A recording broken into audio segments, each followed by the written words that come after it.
What is going on, everybody? Welcome back to the channel. After Sound here, bringing you Splinterlands content every single day. We also stream right here on this channel every Tuesday, Thursday, and Sunday morning, so come by and say hello.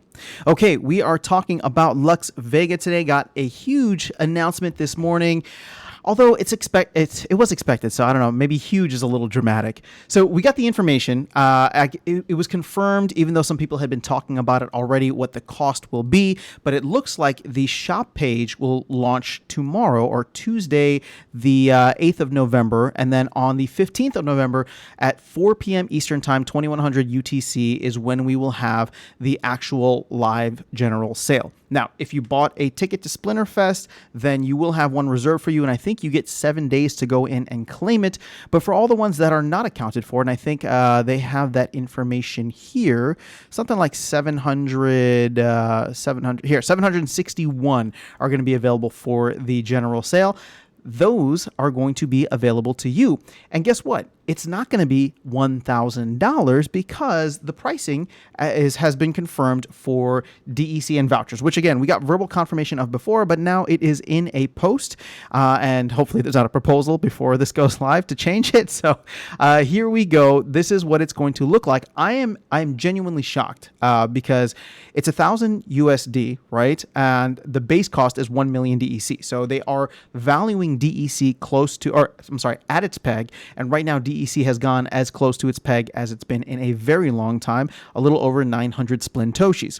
So with that being said, not only is it 1 million DEC, but you can also use voucher tokens, and vouchers are going to be valued here at $1. So it'll provide essentially a $1 discount up to 50%. So you can use 500 vouchers and 500,000 DEC. So if you were able to get DEC at, I don't know, like 60% off of its peg, so essentially like a 40% discount, and then you have the vouchers for it, which right now are still trading at like 30 cents.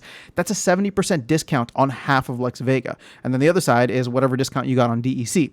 So even if you're coming in, right now, there's still a significant discount because there's about 10%-ish discount on the DEC side, and then you can go in and get roughly a 70, maybe 65 to 70% discount on the voucher side, which should bring that cost well below the 1,000 mark, right? And again, if you've had assets from before that have either appreciated or whatever the case is, then you are sitting pretty. Now, that being said, if you went to Splinterfest, for those of you who are seeking that information, the $300 for a regular foil, so if you got a general ticket, will essentially be applied at the top line, and then you get the discount applied from there. So you would have to spend roughly 350,000 DEC as well as 350 vouchers. And I believe it's the same for the VIP ticket. So it's supposed to be 5 million DEC with a VIP promo code discount of 2 million. So that means 3 million total DEC, but you can split that up into 1.5 million DEC and 1,500 voucher tokens. So I will be curious to see how this affects the values short to medium term, I should say, for both tokens. For both tokens, actually, DEC and vouchers. Obviously, vouchers have been bought up. Obviously, DEC has been bought up on the hype of this, and with many people believing that the team is going reckless abandon to try to get us to peg and stay at peg as quickly as possible. Vouchers, on the other hand, this might be another pump and dump situation. If you're getting vouchers, you might see a little pump here, but hopefully, again, this doesn't go live until next week, and then people have 1 week to claim it. So my hope is that in the next week or two, we might find out some more voucher utility. Again, I have zero alpha, right? I'm just saying that 2 weeks can be a long time in crypto. 2 weeks can be a long time in Splinterlands, especially when the developers are dropping new updates every week. So hopefully, who knows, there could be something announced in the next couple of weeks regarding vouchers that would allow people to, or incentivize people to maybe hold on to them rather than selling them, at least in the way that I do, for example, every single day. But that remains to be seen. We'll see how this plays out. Now, when it comes to Lux Vega, I am getting one. I am excited to have one. I have said previously that I don't think Lux Vega is going to be a dominant summoner in the game itself, but I think in the overall game meta, Lux Vega can be very dominant. And what do I mean by that? I think head-to-head, when you go against some of the top summoners out there, your Yodins, your Kitties, your Valnamors, and others that are really some of the highlights from the overall game perspective, head to head, it's like Kelia, so it's pretty good. But I'm curious to see how it works with, or how she works with the rest of the splinters.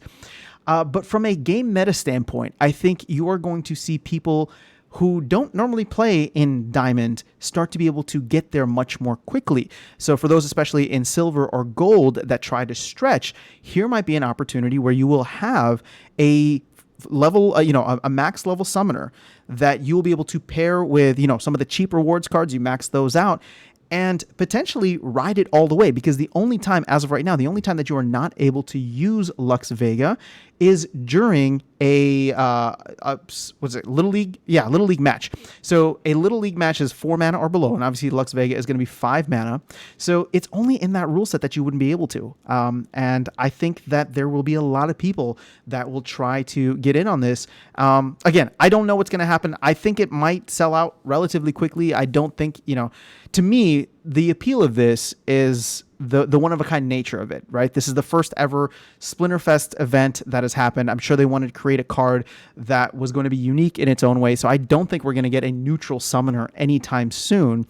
And a lot of people, including Darkest Night, think that it's going to be one of the more dominant, one of the more dominant summoners out there. Again, I as I told him, I disagree, but I would love to be proven wrong. I would love to see Lux Vega taking out Kitty and Jotun and all the top summoners and monsters.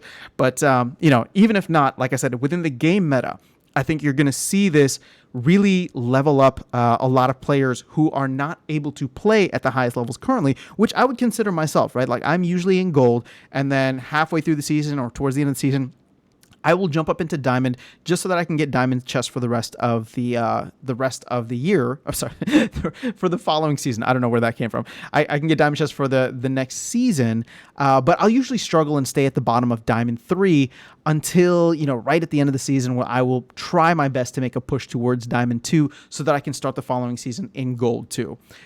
So, remains to be seen how dominant she will be, but I am very excited about using her, and we now have a date for when she will be playable in game. So I am very much looking forward to that. The last thing that I will say, and this is important, is that at the end of the 7 days, all remaining ones will be burned. So if she does not sell out in the general sale, or if people who have a promo code like VIP or not have a promo code but do not go in and redeem it, that will be burned. So there could potentially be less than 1,000 of her. So again, do I think that's going to be the case? I think demand is going to be high.